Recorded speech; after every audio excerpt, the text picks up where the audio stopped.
உறவுகள் அனைவருக்கும் வணக்கம். இன்றைக்கி 9th day of 27 days millet challenge. ஓகேங்களா? இன்றைக்கி சோளம் ராஜா பற்றி பேசியிருந்தோம் ப்ரோமோவில். அவர் ஒரு ராஜா. எப்படிலாம் ராஜா அப்படின்னா, ஃபஸ்ட்டு அவர் ஒரு மோனோகாட், ரொம்ப உயரமாக வளருவார்.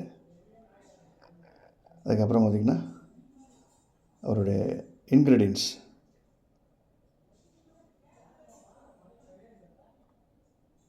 ப்ரோட்டீன் கொஞ்சம் moderately high and crude fibre, no fat, literally ஒரு ஃபேட் எலிமெண்ட் வந்து ரொம்ப கம்மியாக இருக்குது.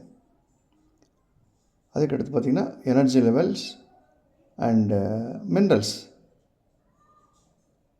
அயன் கூட பாஜ்ராவில் பாதி, பாஜ்ராவில் 800 mg இருக்கும், 100 grams ஆஃப் பாஜ்ராக்கு.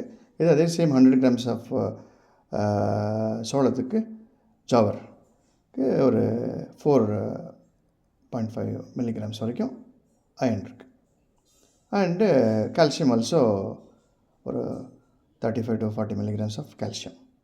ஸோ இது வந்து ஒரு நல்ல ஒரு லோ கிளைசமிக் கிரைன்.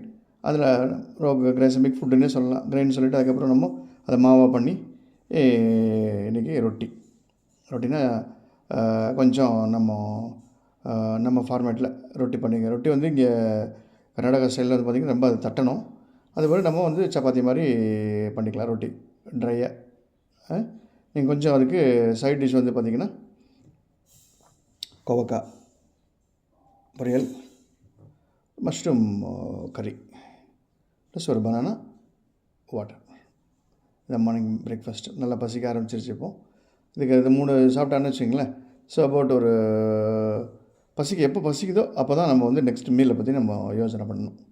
அது வரைக்கும் நம்ம வந்து நிறையா வந்து தண்ணி குடிக்கிறது, நிறையா வந்து அது மட்டும் பண்ணிகிட்டே இருந்தோன்னா அடுத்த கேலரியை வந்து நம்ம வந்து ஜாஸ்தியாக வந்து ஆட் பண்ணக்கூடாது. நம்ம ஒரு வெயிட் லாஸ் பண்ணணும், இல்லைன்னா ஃபிட் ஆகணும் அப்படிங்கும்போது வேறு கேலரி வந்து ஆட் பண்ணக்கூடாது. ஓகேங்களா?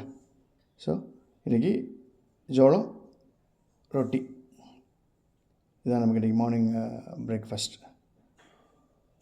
ஸோ நெக்ஸ்ட்டு வந்து நாளைக்கு என்ன சோளத்தில் வேறு என்ன ஒரு டிஷ் பண்ணுறேன்னு பார்த்துட்டு சோளத்தினுடைய இம்பார்ட்டன்ஸ் இன்னும் நாளைக்கு கொஞ்சம் பேசுவோம். ஓகேங்களா? அண்டில் தென் பாய். நெக்ஸ்ட் வீடியோவில் பார்ப்போம். ஸோ நம்ம healthy food, healthy mind. Healthy mind leads to healthy nation. Jai Hind. Okay?